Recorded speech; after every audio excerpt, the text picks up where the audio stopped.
For this cake, I used 3 chocolate sponges. I sliced them in half and then filled them with milk chocolate ganache.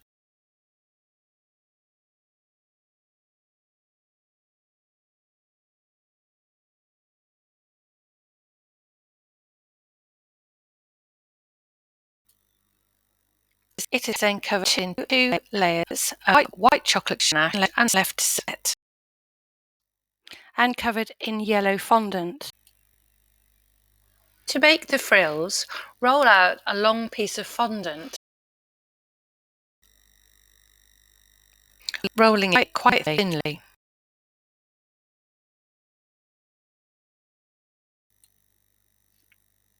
To make some nice even strips, I use a cutting wheel.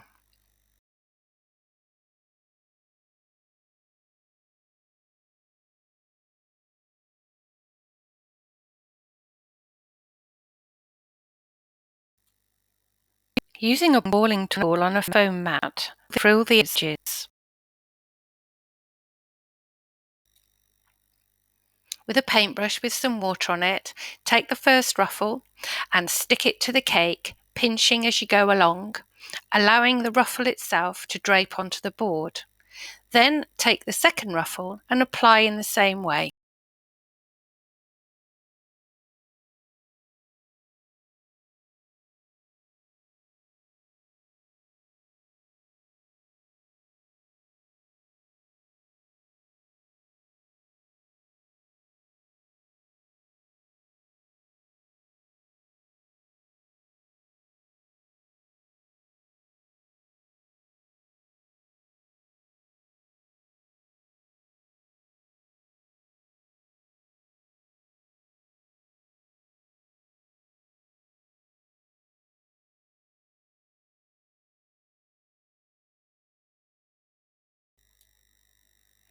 To make the swag, cut a square piece of fondant.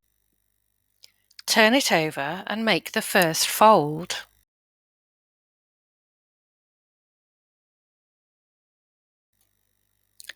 Turn it over again and roll and fold to meet the first one.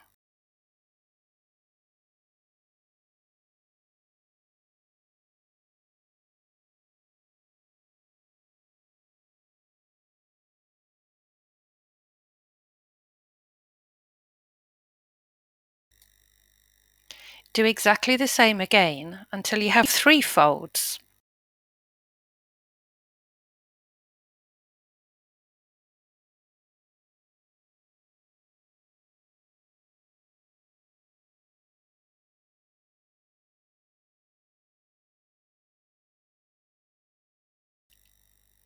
And then cut the excess off with a sharp knife.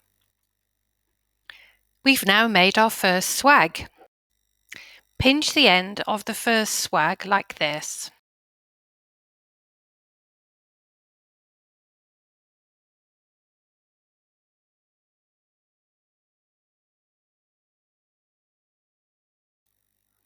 Use something round, I'm using a round cutter, to push the swag against it and use it as a former to form the shape.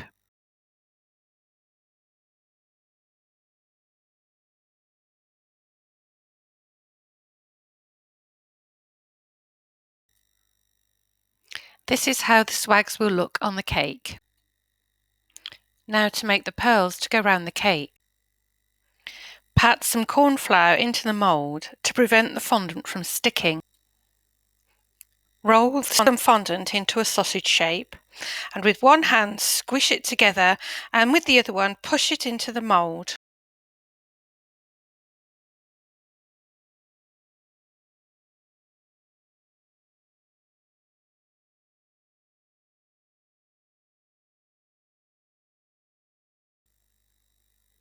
Take a sharp knife and cut off the excess paste using a sawing action.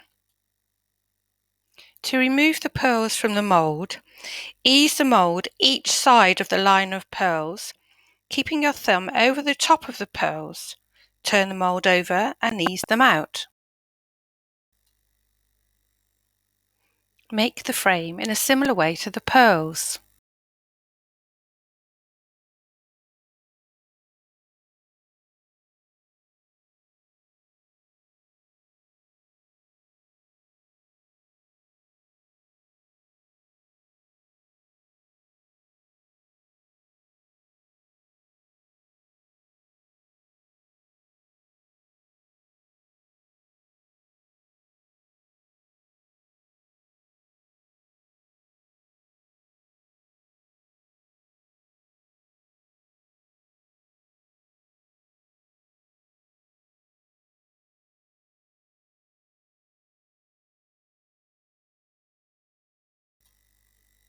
Spray the pearls and the frame with gold dust.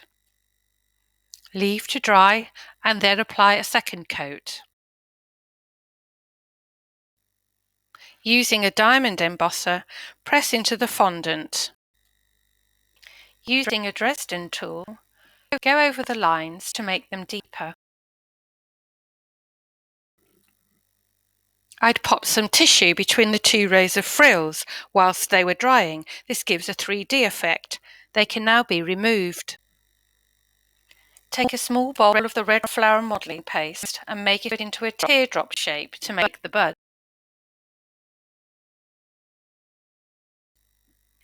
Choose a round cutter that is slightly larger than the bud itself. Roll out some paste.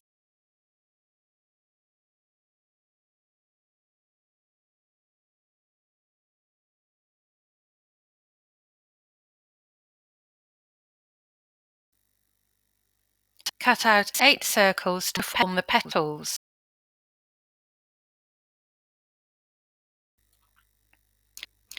On a foam mat and using a balling tool to thin the edges of the petals.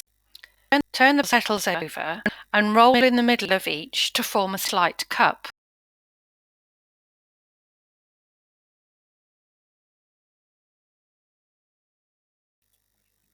Take a cocktail stick and dip the end into edible glue. Insert it into the bud and pinch it onto the stick. Paint glue to the edges of 2 of the petals and stick them onto the bud.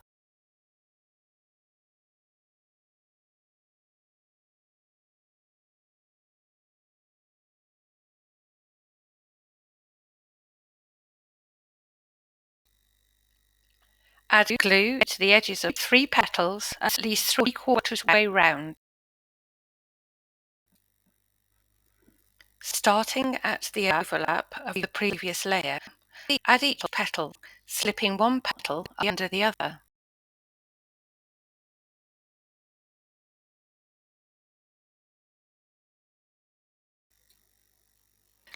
Glue the next layer of petals in the same way as before. Again, starting at the overlap of the previous layer, add each petal, slipping one petal under the other. Pinching the rose at the bottom by the stick to hold it in position. To make the leaves, take balls of green paste and roll out thinly. Using a leaf plunger cutter, cut out the leaves.